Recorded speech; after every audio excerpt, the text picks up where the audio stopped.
On this episode of the Turnbuckle, Saraya is not actually cleared to wrestle for AEW. MJF is believed to be making more than $1 million annually. Malachi Black was not the only one who apparently asked for his release from AEW.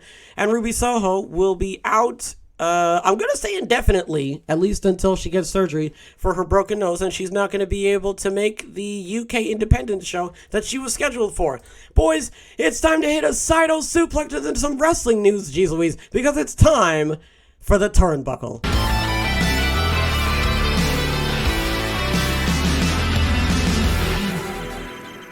According to Dave Meltzer in this week's Wrestling Observer newsletter, she is still not cleared to do so, but would like to be in regards to Saraya. Apologies, sorry.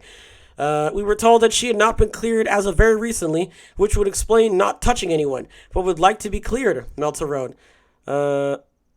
It's unknown her non-clearance by was her own doctors or AEW's. Okay, I see. The WWE medical team then refused to clear her, keeping her under contract and using her in various roles until her deal expired this past July. At that point, AEW contacted her and talks began. It's unknown when the deal between the two sides was finalized. So according to Meltzer in this week's Observer newsletter, she's still not cleared. But yeah, she would like to be. I read that already. Okay, I don't know why I didn't. Help me, someone help. Oh man, she's not even cleared. Saraya is not even cleared to wrestle, which begs the question, why did they go forward with debuting her?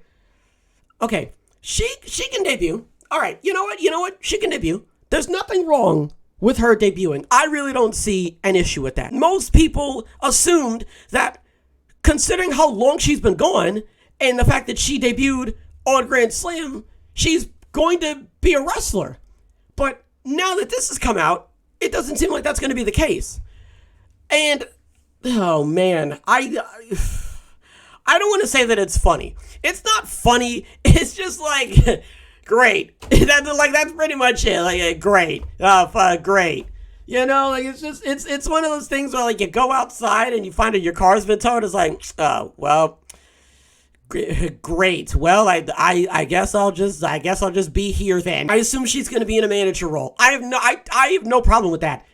I think the main issue was just the fact that I assumed that she was going to be wrestling like everybody else assumed that she was more than likely going to be wrestling, which is why this article has come out in the first place, just to sort of clarify, like, hey, in case you thought that she was going to be like fucking doing tope suicidas and backflips off the turnbuckle. No, I assume she's going to be in some sort of manager role at some point, and considering the fact that she helped out Athena and all them, I assume she's going to like come out with them at some point, but only time will tell, to be fairly honest. But other than that, man, that's great. Okay, moving on. Now we're going to be talking about MJF and how he is apparently making $1 million. Okay, every time you say that, you have to put your pinky up to the side of your mouth. During an interview with Ariel Helwani on Monday, MJF noted that he has received a pay increase and is now receiving a stupid, absurd amount of money from the company. Our own Dave Meltzer, shouts out to the Wrestling Observer newsletter. Dave Meltzer noted, sorry, man, okay, I need words, otherwise my brain is going to fucking collapse.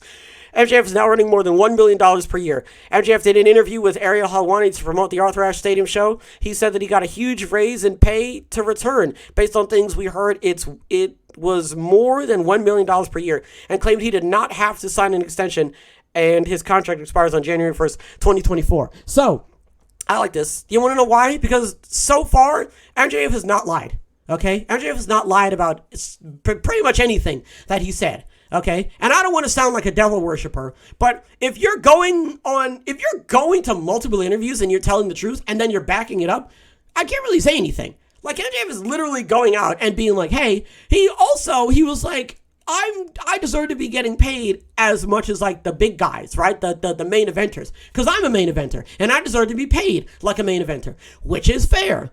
The ratings have been going up. Now, okay, I can't speak for the ratings. I can't speak for Tony Khan. I'm just going to go ahead and say that MJF had something to do with it, right? I'm going to go ahead and say that the drama that's happening, because of course MJF's not going to talk about it, right? And I don't know everything that's going to happen. So I'm just going to go ahead and say that the drama that's going on with AEW right now, coupled with really just the overall, like, booking, right, of the matches and MJF being a big money draw, I would argue that all of those compiled together is what's helping AEW. But I'm not going to sit here and say that MJF has nothing to do with the ratings, because he 100% does. But we can't disregard, like MJF said, he's Lee Moriarty, he's talking about MJF will definitely go on record and say that there's a bunch of guys in the back there that definitely deserve the spotlight, and they're absolutely fantastic in the ring, okay? Go watch the interview he did with Wrestling and the interview he did with Ariel Helwani. He talks about the guys in the back that are really talented and, like he said, are chomping at the bit, So, I mean, first of all, it's naive to say that MJF is not the one, but also I think it's fair that we need to actually consider, that MJF and also just everything that's going on in AEW at the moment is really giving a helping hand to AEW's increased viewership, these past couple weeks. Next, we're going to be talking about Malachi Black and really, Malachi Black and also other people as well as Malachi Black who asked for their AEW release, right? So on Friday, Dave Meltzer reported in the Wrestling Observer newsletter that Black was not the only person to ask for their release from AEW around this time. When Paul Levesque took over for Vince McMahon, WWE contacted a number of former WWE talents that were working there that either had left on their own or that Vince McMahon had fired. Black was not the only person to ask for his release at the time. Other wrestlers who were also contacted informed AEW management that a member of WWE Talent Relations had reached out to them. This led to AEW's head of legal, Mega Parek, I keep calling her Parkhead for some reason, writing a letter threatening WWE for contract interference. Tony Khan announced this news to the AEW roster at a talent meeting last month. So, I don't blame them. I really don't. Let's see. Malachi Black. Oh, there's so many goddamn people, man. Malachi Black, fucking Ruby Soho, Athena, fucking, who else, man? Oh, there's so many people. I know I'm missing people. I know I am, okay? Don't yell at me, okay? I know that there's a shit ton of people that I'm currently missing right now. And I really don't blame them when I hear that they are thinking about, Keith Lee. Well, no, Keith Lee's been doing all right. He's been doing all right. Swerve Strickland, I mean, if you read the article that if you watch the podcast with Renee Paquette, Swerve Strickland was like, bro, I wasn't really doing anything. You know what I mean? And then it took a while for Hit Row to really make its way up the roster.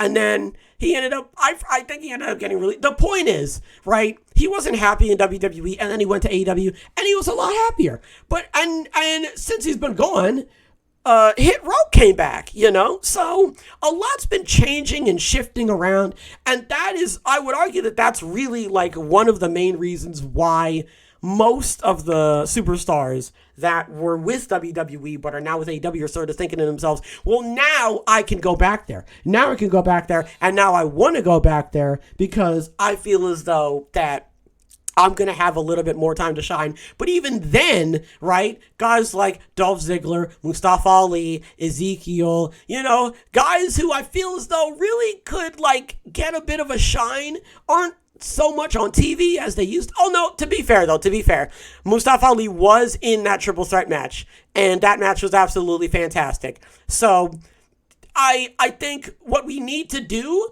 is I think we need to consider everything that's happening now and really wait until we start hearing a little bit more news about everything. You know what I mean? So for now though, I do understand. So far they haven't really said anything of who is asking for their AEW release. So far, Malachi Black is the only one who's really coming to the light and been it's me, guys, it's me. I don't know who else it is. I wouldn't really be surprised if it was guys like fucking, oh my god, like Athena and Ruby and stuff like that. You know what I mean? They're probably, but no, they're talking about WWE guys, so it wouldn't be guys like Wardlow. Although maybe they are talking to guys like Wardlow, like Samoa Joe and that sort of thing. But again, you have to consider what's happening right now, and then you have to wait into the future to really see what's going to happen with these guys. So really, like I say, because it's the truth, only time will tell. Finally, we're going to be talking about Ruby Soho and how she is out with a messed up septum, and she broke her nose in 2 places, and she's not going to be making the 1PW, A New Twist of Fate UK Independent show.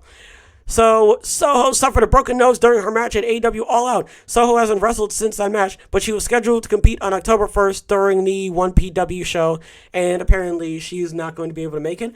The promotion has now shared a video from Soho, who confirmed that she will be undergoing surgery for her broken nose. Soho noted that she's hopeful that she will make her 1PW debut at the promotion's February 18th, 2023 show. Okay?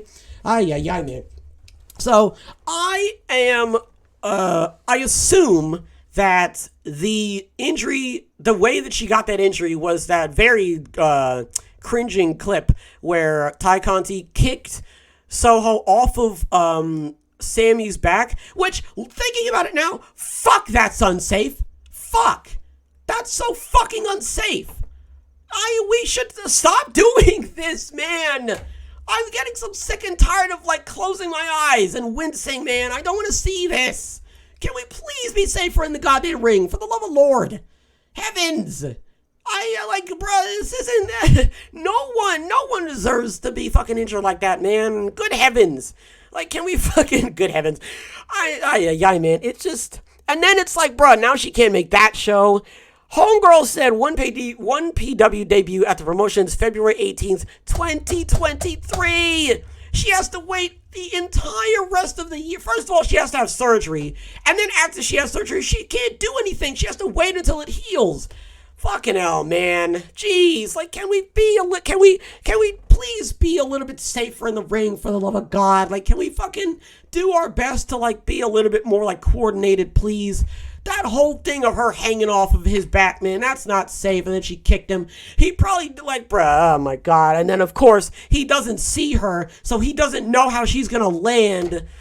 And then it puts Ty and Sammy in a bad light because they look like they're unsafe to work with, which means they're gonna get go away heat instead of actual heel heat, and you don't want that. Sammy's a shithead, obviously, right? But that's his character. I'm sure Samuel Guevara as a person is perfectly fine, and I'm sure Ty Conti, Ty Mello, whatever, I'm sure they're great people. But when you do shit like that, man, you come off as unsafe and irresponsible. And that paints you in a bad light, man. So fucking let's fucking dial it back a little bit, right? Let's fucking chill out. And let's let's not do that. Please. For heavens to Betsy, man. Here's hoping she makes a speedy recovery, man. Okay, and hopefully, the surgery goes off without a single hitch. Okay, and if anything, hopefully it gets done by a fucking super smart AI computer or whatever, and her nose is absolutely perfectly fine, and she can wrestle literally as soon as it's she comes out onto the stage, they do the surgery, and then she just goes and wrestles. Obviously that's not gonna happen, but a man can dream, alright? What did we talk about? Saraya is still not cleared to wrestle. Fucking great, man, great. Hopefully she's going to be in a manager role or something, but I, along with everybody else, assumed that if she was making her debut, then that means that she was cleared to wrestle, but it seems that that's not the case. MJF is believed to be making in excess of $1 million a year in AEW. To put that into perspective, Roman Reigns right now, the head of the table, is making $1.2 million a year. So MJF is finally getting the fucking recognition that he deserves, okay? That he's been deserved, okay? Malachi Black is not the only one that has been asking for his release. So far, I personally, I don't know, but I would argue that it's probably a couple people that we haven't really seen on TV for a while, and people who really deserve to be put on TV a lot more, okay? But again, I don't know who it is, but I'm also not surprised to hear that this is happening. And Ruby Soho is going to be out for surgery for the broken nose that she received from Sammy Guevara and Ty Conti. Folks, that's going to do it for this episode of The Turnbuckle. I really hope everybody enjoyed this episode. Hopefully everybody has a wonderful tonight and a wonderful tomorrow. And as always, big hugs. Big hugs all around.